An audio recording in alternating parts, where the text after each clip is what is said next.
যাচ্ছে, বিজেপি প্রার্থী তার গাড়ি থেকে নেমে পড়েছে, গাড়ি থেকে নেমে পড়ে আপনারা ভাষাটা শুনলেন, অডিও শুনেছেন। দিনহাটায় ভোট প্রচারে চরম উত্তেজনা, তৃণমূল বিজেপি তরজা তুঙ্গে। আসন্ন বিধানসভা নির্বাচনকে সামনে রেখে দিনহাটা এলাকায় ক্রমশ বাড়ছে রাজনৈতিক উত্তাপ।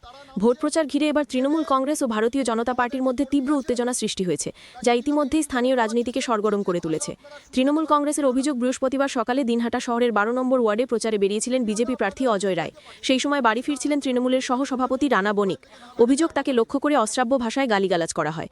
পরিস্থিতি আরও উত্তপ্ত হয়ে ওঠে যখন অজয় রায় নিরাপত্তায় থাকা কেন্দ্রীয় বাহিনীর জওয়ানরা ঘটনাস্থলে এগিয়ে আসে। তৃণমূলের দাবি, ওই জওয়ানরা বন্দুক উঁচিয়ে রানা বণিককে প্রাণনাশের হুমকি দেয়, জানিয়ে শুরু হয়েছে তীব্র বিতর্ক। ঘটনার প্রতিবাদে কোচবিহার জেলা তৃণমূল কংগ্রেসের সাধারণ সম্পাদক তথা মন্ত্রীপুত্র সায়ন্তন গুহ দিনহাটা থানায় লিখিত অভিযোগ দায়ের করেছেন। তার অভিযোগ, ঘটনাস্থলে পুলিশ উপস্থিত থাকলেও তাদের ভূমিকা ছিল সম্পূর্ণ নিষ্ক্রিয়। ইতিমধ্যেই তৃণমূলের পক্ষ থেকে সিসিটিভি ফুটেজ ও অডিও রেকর্ডিং প্রকাশ করা হয়েছে বলে দাবি করা হয়েছে। অন্যদিকে সমস্ত অভিযোগ অস্বীকার করে পাল্টা দাবি করেছেন বিজেপি প্রার্থী অজয় রায়। তার বক্তব্য, তাদের এক কর্মীকে প্রকাশ্যে মারধর করা হয়েছে এবং সেই ঘটনার প্রতিবাদ জানাতেই তিনি ঘটনাস্থলে যান।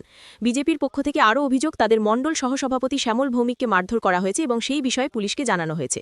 এই ঘটনাকে ঘিরে দিনহাটায় রাজনৈতিক উত্তেজনা ক্রমেই বাড়ছে। পুলিশ প্রশাসনের ভূমিকা নিয়েও উঠছে একাধিক প্রশ্ন, পাশাপাশি নিরপেক্ষ তদন্তের দাবিও জোরালো হচ্ছে।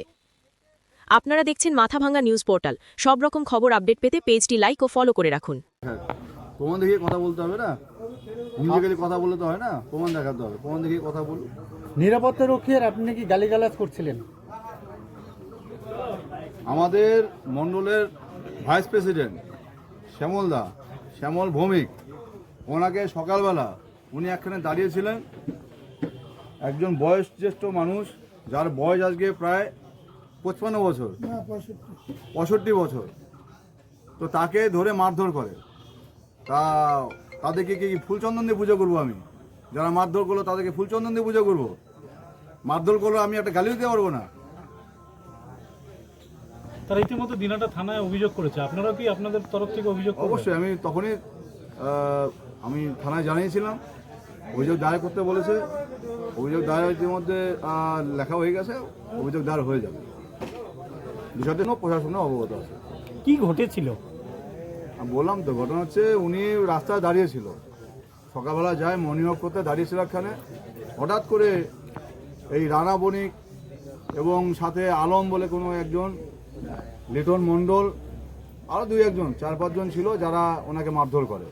একটা বয়স্ক লোককে মারধর করবে। আমি ওই সময় গেছিলাম মন্দিরে পুজো দিতে, আসার সময় শুনলাম, যেহেতু ফেরার পথেই ওনার বাড়ি পরে ওনার বাড়িতে ঢুকি, শুনি সম্পূর্ণ ঘটনা, এবং পরে দেখি এই রানা বণিক দূর থেকে আমার গালিগালাজ করছে।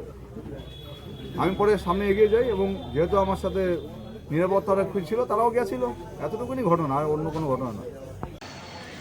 ফুটেজ আসছে, সেই ফুটেজ আমরা সাংবাদিকদের দেব আজকে কি ঘটনা ঘটেছে।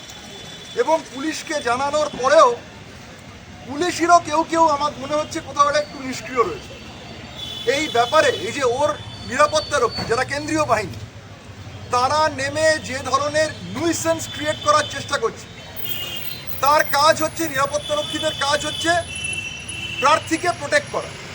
তার উপর যদি কোনো রকম কোনো অসুবিধা হয় সেই জিনিসটাকে সামলানো। এদের কাজ নয় লাঠি উঁচিয়ে, বন্দুক উঁচিয়ে গাড়ি থেকে নেমে পড়ে আমাদের কর্মীদের পেছন দৌড়ানো, তাদেরকে মারার চেষ্টা করা, তাদেরকে অকথ্য ভাষায় গালিগালাজ করার চেষ্টা। এই জিনিস বারবার করে এই দিনহাটার প্রার্থী আনএডুকেটেড একটা হুলিগান, আর তার কথায় এই কেন্দ্রীয় বাহিনী এই জিনিস করে যাচ্ছে। এবং ইসিআই এর এখন মডেল কোড অফ কন্ডাক্ট চলছে, পুলিশও কোথাও এটা অ্যালাউ করছে। পুলিশ নিষ্ক্রিয় রয়েছে, পুলিশ এখনো কোনো ব্যবস্থা এর বিরুদ্ধে নেয়নি। এটা তৃতীয় ঘটনা। আমি এবার আজকে যে ঘটনাটা ঘটেছে সেটা হচ্ছে 12 নম্বর ওয়ার্ডে ঘটেছে। ওখানে রানা বণিক দাঁড়িয়েছিল। রানা বণিক আমাদের ভিলেজ ওয়ানের একজন কর্মী।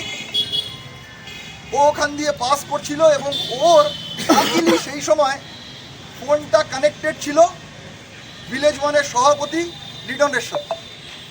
এবার লিটন সেই ফোনটা ফরচুনেটলি, আমি ওই জন্য প্রমাণটা দেখাতে পারছি, ফরচুনেটলি লিটন ফোনটা অন রেখেছিল এবং ফোন ওর রেকর্ডিং ছিল।